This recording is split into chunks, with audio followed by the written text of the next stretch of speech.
The moment my daughter-in-law looked me in the eye and described me as non-essential, I knew I had been living a lie for 4 years. The pale turquoise dress purchased for my son's wedding hung untouched in my closet. My son Caleb and his fiancée Ivy were supposed to be getting married in a large ceremony in our coastal California town. I, Elara, at 68, picked up the phone to confirm a detail with Caleb when Ivy stepped out of the kitchen, looking me directly in the eye with a chilling, cold smile. "Oh, we got married yesterday," she chirped. "A small, intimate affair. Only essential family was invited." The phrase was a physical blow. Essential family. For 4 years, I had been their silent benefactor, paying their $700 monthly rent, furnishing their apartment, and routinely stocking their pantry. My son stood by, unable to meet my gaze, as Ivy settled onto the new plush sofa I'd bought for their living room. In that second, I wasn't just excluded from the most important day of my only child's life. I was deemed non-essential. All my plans, including the $1,500 I had set aside for a wedding gift, collapsed with those 4 poisoned words, exactly 7 days after their private ceremony. The confident bride's voice was gone. The phone rang, and it was Ivy, sounding desperate. "Elara, the rent is overdue. The landlord says if we don't pay this week, we'll be evicted. You forgot to make the transfer." Her voice was trembling.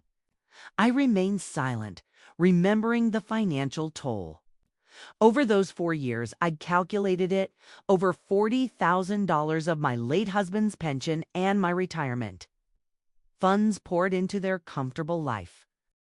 "Ivy," I said, my voice unnervingly calm, "didn't I tell you I only help essential family?" The line went silent. "We were always essential to you," she stammered. "You're like a second mother." Lies. She was using the sweet voice reserved for financial requests. I realized that my love had been a burden, my presence a hindrance, and my money the only thing they valued. The shame and rage I felt solidified into a cold, hard resolve to end my role as their bank. The next morning, I was a different woman. I didn't think about calling Caleb. I went straight to my local bank branch. Mr. Albers, the bank manager, looked surprised when I requested to cancel all standing automatic transfers to Caleb and Ivy. "Are you sure, Mrs. Richards? Everything all right?" he asked. "I'm sure, Mr. Albers. What's wrong is that I finally opened my eyes," I replied. "I canceled everything and requested to block all third-party access to my accounts." As he processed the request, my phone rang incessantly. Caleb, then Ivy. They had detected the danger to their income stream. I silenced the phone completely. I left the bank feeling lighter than air. For the first time in years, my money was entirely mine. I went for a long, aimless walk near the beachfront, savoring a sense of freedom I hadn't realized I was missing. I returned home to find 3 cars parked outside, Caleb's, Ivy's, and one I didn't recognize. They still had a spare key. I opened the door to see Caleb, Ivy, and a lawyer in a crisp gray suit, Mr. Thorne, sifting through papers on my dining table. "What is happening here?" I demanded. Ivy rushed me. "Elara, Mr. Thorne is the family lawyer we consulted about your situation." Caleb finally spoke, his voice laced with panic. "Mom, they told us you canceled everything. Mr. Thorne is here to assess your mental well-being. Your behavior has been strange." Mr. Thorne presented a folder. "Mrs. Richards, your children are concerned. We have prepared a power of attorney to help manage your finances temporarily." I took the folder and tossed it directly into the trash. "I am not confused," I said firmly. "I am clearer than I have been in years. You will all leave my house right now." "We can't just leave, Mom," Caleb insisted. "The rent? The credit cards you co-signed for? You can't just cut us off." Mr. Thorne interjected. "If you are making irrational decisions, a judge can determine you need guardianship." The threat hit me hard. The next morning, I hired Ms. Sterling, an attorney specializing in elder law.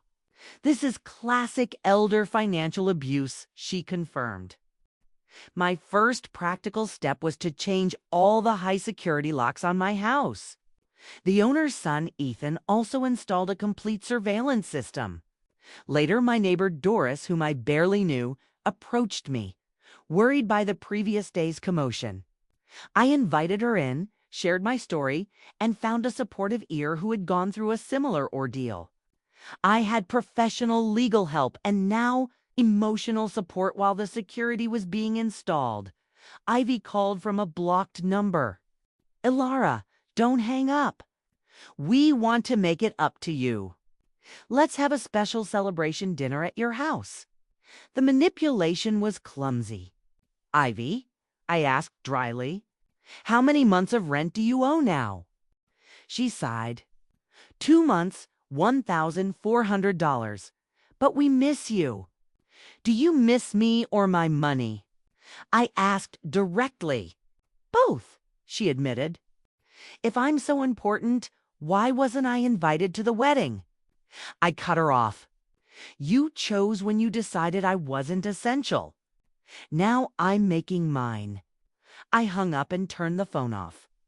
That afternoon, I treated myself to a full salon appointment. Cut, color, manicure, pedicure. I spent the money on myself guilt-free. When I was done, my stylist remarked, "Mrs. Richards, you look beautiful. But more than that, you look free." The legal threats escalated further. A few days later, a polite young man, Mr. Clark, from the Office of Senior Services, appeared at my door. "I'm a social investigator. We have a report you may be in an at-risk situation." Caleb and Ivy had involved the government. Mr. Clark cited the erratic financial changes and the unnecessary security systems due to paranoia. "I will call my lawyer before answering," I stated. Ms. Sterling arrived and immediately took control. She showed Mr. Clark my full, impeccably managed financial statements and the documentation of the $40,000 financial abuse. "If someone needs to be investigated, it's not my client," Ms. Sterling declared. Mr. Clark reviewed the evidence and concluded, "Mrs. Richards, based on this, I see no indication you are at risk. Case closed."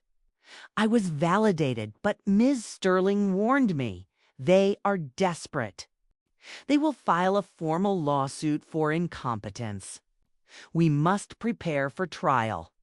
3 weeks later, the formal lawsuit for mental incompetence was filed. Caleb and Ivy had fabricated their evidence, including a malicious statement from a hostile neighbor and a distorted statement from my pharmacist, who had been tricked into confirming my irregular medication purchases. I immediately visited my pharmacist, who wrote a clarifying counterstatement. I also underwent an evaluation with Dr. Moore, a specialist recommended by Ms. Sterling. After extensive testing, Dr. Moore confirmed, "Mrs. Richards, your results are well above average. You are not only mentally competent, but your cognitive function is excellent." That evening, Doris and my new friends, strong women who had faced similar family exploitation, gathered at my house. They all offered to testify in court. I had an army, a lawyer, and documented proof to fight for my dignity. The trial day arrived. In the hallway, Caleb avoided my eyes, but Ivy glared with pure hatred. Their lawyer's opening statement was brutal, portraying me as a confused old woman.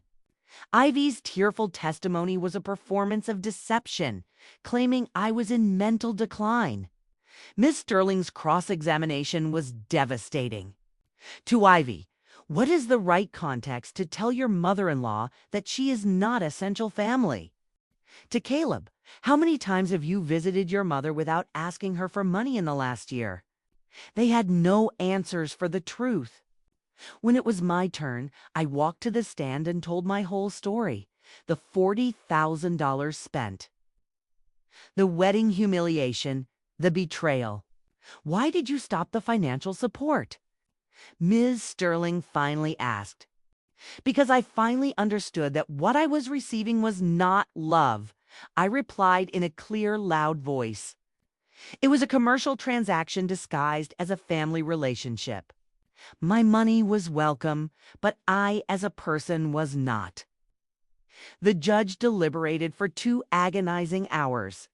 When he returned, his voice was firm. After reviewing all the evidence, it is obvious that Mrs. Elara Richards is in full possession of her mental faculties. Her financial decisions, though painful, are completely rational and within her rights, he continued. The evidence strongly suggests this lawsuit is motivated by financial interest rather than genuine concern. The court completely denies the request for guardianship. I had one. I had won back my life. That night, Doris and my friends celebrated. I had achieved the most beautiful silence, the silence of freedom. 3 months later, I sold my house and moved to a beautiful condo near the downtown art district. I donated a significant portion of my money to a local charity that supports abused seniors. With the rest, I started living, painting, traveling, and volunteering. I never heard from Caleb and Ivy again. I am Elara. I am 72 years old. And I have finally learned that the most essential person I have to love and protect is myself.